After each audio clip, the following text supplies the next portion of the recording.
លោកលយសៀងអាងប្រធានគណៈកម្មការគ្រប់គ្រងផ្សារអូរស័យបានឲ្យដឹងថាកាន់តែគៀកថ្ងៃបុណ្យចូលឆ្នាំថ្មីមានបងប្អូនប្រជាពលរដ្ឋជាច្រើនអញ្ជើញមកទិញទំនិញនៅផ្សារអូរស័យដូច្នេះហើយបញ្ហាសន្តិសុខសុវត្ថិភាពនិងការសម្របសម្រួលដល់លំហូរចរាចរណ៍ធ្វើដំណើរជុំវិញបរិវេណផ្សារជាការងារចាំបាច់ដែលត្រូវយកចិត្តទុកដាក់លោកបន្តទៀតថាយោងសេចក្តីណែនាំរបស់រដ្ឋបាលរាជធានីភ្នំពេញកម្លាំងអាជ្ញាធរក៏ដូចជាកម្លាំងគណៈកម្មការផ្សារក៏បានចុះផ្សព្វផ្សាយជាប្រចាំផងដែរមិនអនុញ្ញាតដាច់ខាតមិនឲ្យមាននាំចូលចែកចាយ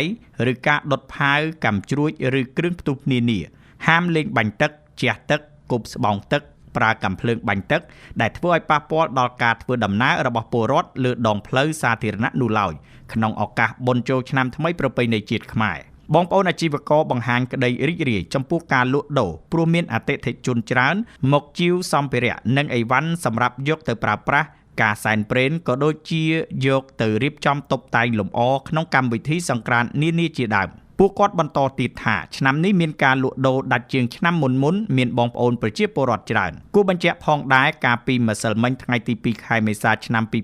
2026កម្លាំងសមត្ថកិច្ចប្រឆាំងបទល្មើសសេដ្ឋកិច្ចនៃស្នងការដ្ឋាននគរបាលរាជធានីភ្នំពេញបានចុះសហការជាមួយគណៈកម្មការគ្រប់គ្រងផ្សារអូរស័យចុះត្រួតពិនិត្យនិងផ្សព្វផ្សាយអប់រំណែនាំដល់បណ្ដាបងប្អូនអាជីវករដាច់ខាតមិនអនុញ្ញាតឲ្យមានការលក់ដូរគ្រឿងរំសេវទាំងឡាយណាដែលអាចយកទៅប្រើប្រាស់បង្កភាពអនាធិបតេយ្យដល់សណ្ដាប់ធ្នាប់សង្គមក្នុងឱកាសបុណ្យចូលឆ្នាំថ្មីនេះ